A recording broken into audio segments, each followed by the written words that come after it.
नमस्कार श्री स्वामी समर्थ।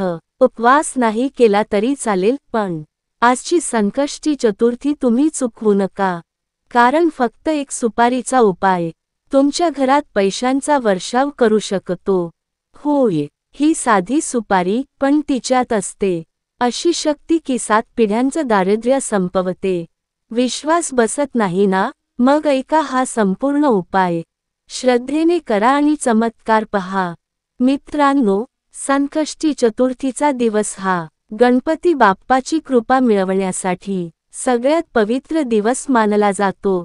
अनेकजण या दिवशी उपवास करतात, गणेश चतुर्थीच्या दिवशी व्रत पाळतात, पण काही कारणाने तुम्ही उपवास केला नाही तर चिंता करू नका। आज मी सांगणार आहे एक अत्यंत प्रभावी आणि सोपा उपाय, जो उपवासाशिवाय सुद्धा काम करतो, आणि तो उपाय म्हणजे एक सुपारीचा चमत्कारिक प्रयोग। सुपारीचा महत्त्व। ही साधी दिसणारी सुपारी फक्त पूजा सामग्री नाही। पुराणांमध्ये लिहिलं आहे, सुपारीत श्री गणेशाची स्थिर ऊर्जा असते, म्हणजेच ती तुमचं धन, घर आणि भाग्य स्थिर ठेवते। जर तुम्ही ती योग्य प्रकारे वापरली तर घरातील नकारात्मकता निघून जाते आणि लक्ष्मी देवीचा वास होतो। उपाय सुरू करण्याची योग्य वेळ। हा उपाय संकष्टी चतुर्थीच्या दिवशी सकाळी किंवा संध्याकाळी करा, पण महत्त्वाचं म्हणजे श्रद्धेने करा। गणपती बाप्पासमोर बसा, स्वच्छ आसन घ्या आणि समोर सुपारी ठेवा। उपाय कसा करायचा? प्रथम बाप्पाला नैवेद्य दाखवा, मोदक, फळं आणि पाणी। नंतर ती एक सुपारी घ्या, त्या सुपारीवर थोडं गंध, हळद कुंकू लावा।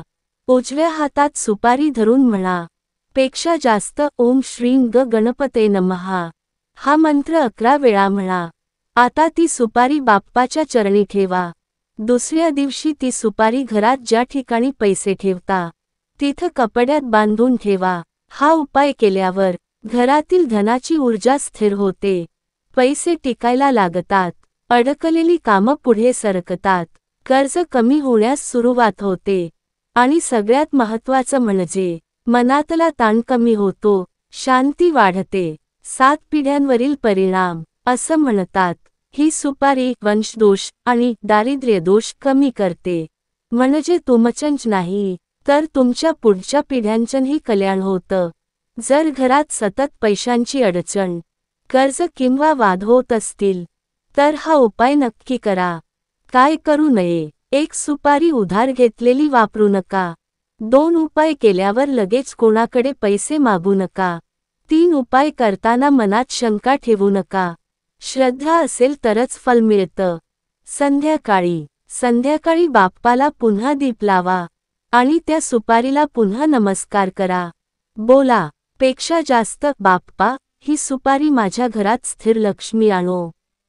आणि एक दिवा घराच्या प्रवेशद्वारात लावा। हा दीप म्हणजे बाप्पाच्या कृपेचं प्रतीक आहे। मित्रांनो, ही सुपारी साधी वाटली तरी तीत गणपती बाप्पाची शक्ती असते।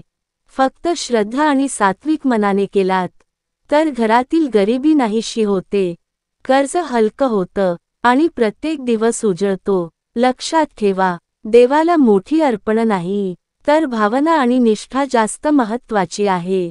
या संकष्टी चतुर्थीला गणपती बाप्पा तुमचं जीवन सुख समृद्धीने भरून टाको। फक्त एक सुपारी आणि गणपती बाप्पाची कृपा तुमच्या घरी स्थिर होईल। हा उपाय श्रद्धेने करा आणि पहा घरात पैशांचा प्रवाह कसा वाढतो। व्हिडिओ आवडल्यास लाईक सबस्क्राईब करायला विसरू नका। कमेंटमध्ये लिहा, गणपती बाप्पा मोरया।